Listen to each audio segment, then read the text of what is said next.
it's so important for the human condition, and it's such an unbelievably available resource here in America.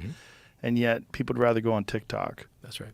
It's such a hard thing to encourage too, because it requires discipline. And if you're not raised with discipline, if it's not incorporated into you very early, it takes a monumental shift in the way you think about life to incorporate that. How do you do that with your children? Well, fortunately, my kids have been around me when I've been, during the time that they're alive. I've been at my most disciplined and most best. Thank God they weren't around me when I was 21. Right. And they're seeing the example of someone who works hard and works all the time and has a lot of discipline and also wants to talk to them about things. And I want to talk to them about the value of difficult things and about failure and about like sports. They're involved in sports, which I think are very important to kids. You certainly can develop assholes through sports, but I think there's something about winning and losing and effort and reward for that effort that's a vital part of being a human being. And through that, through sports and through any difficult thing, you develop your human potential. I think you only find it through struggle. You only find it through a difficult thing to acquire or a difficult thing to accomplish, and then doing that and recognizing that your boundaries are actually movable.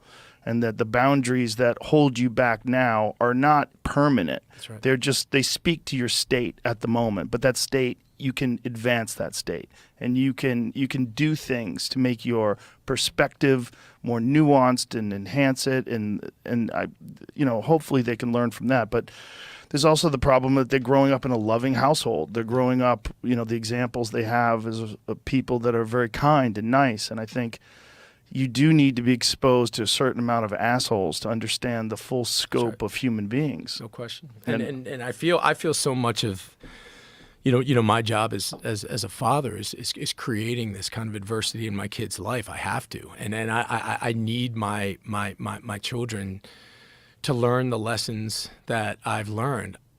I just really can't have them learn it the way that I learned it, because that it could have gone either way. Yeah. And most of the time, it doesn't go the way you went. That's right. Yeah, it's like if you get 100 kids and you thrust them into horrible environments, very few of them come out to be this person who has forged themselves through the fire of adversity. Most people succumb.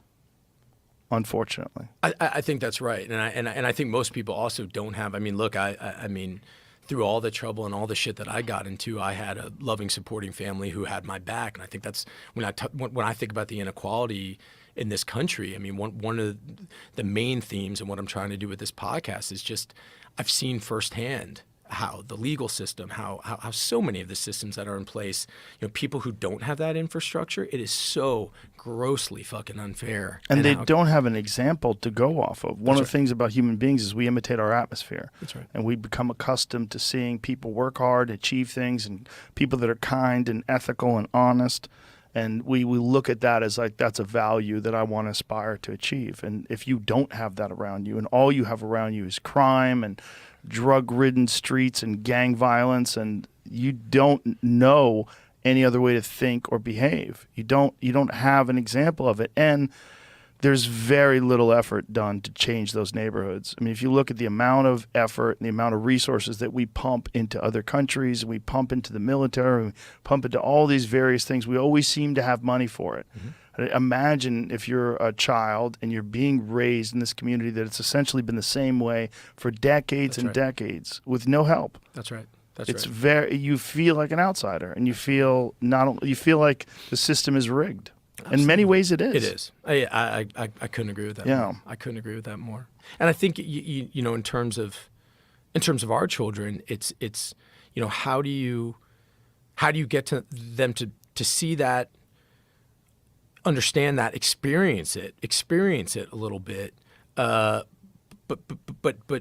also understand those inequities and try to inspire them to do something about it. And I think for me it's just, again, people talk about like masculinity and this term that gets thrown around all the time, like this toxic masculinity and whatever the fuck that means. And I just think that, again, it's like, what are the examples that we're putting forward, and what are the examples of people, as fathers? What kind of men are you surrounding yourself by? What are the things that are important to you? And I think it's not, to me at least, it's not, some sort of rejection of these classically masculine traits. I think that, having the ability and understanding you have the responsibility to keep your family safe is absolutely essential in being a man and in providing. I think having a healthy relationship with violence, having an understanding of it. I think teaching your kids to have a relationship with violence where they're not being ruled by fear or shame, but they can have some sort of understanding, some sort of they can touch it, they understand it a little bit, they know what they're doing. I think it's essential.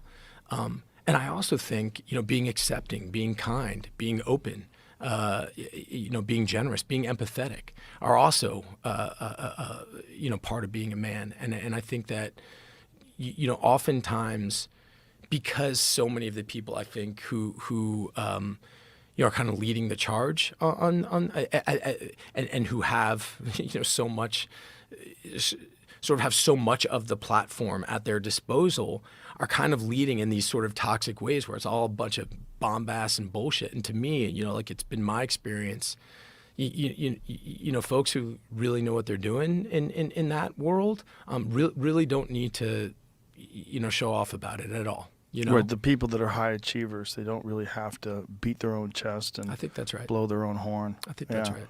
Yeah, what we think of as toxic masculinity is really a bunch of losers. So a lot of it is like the worst example. But you could get the same, there's no term toxic femininity, right? But there's toxic human beings, and some of them happen to be male, and some of them happen to be female. But it's not an indictment on male, Right. The male gender of the species. That's Right. Crazy. Right. And the idea that you don't need men, that somehow or another, like, the female is the future. It's like, what are you talking about? That's crazy. You need a balance. There's a yin and a yang in this life for a reason. That's right. All of it goes together. That's right. It's just everybody has to do better. That's right. Yeah. And I think that's something that I've really, on this thing that I'm trying to do. I'm really just trying to put up examples of that, men and women who again really walk that walk and are not leading with sort of just, and trying to give whatever platform I have to those kinds of people who are real examples of that.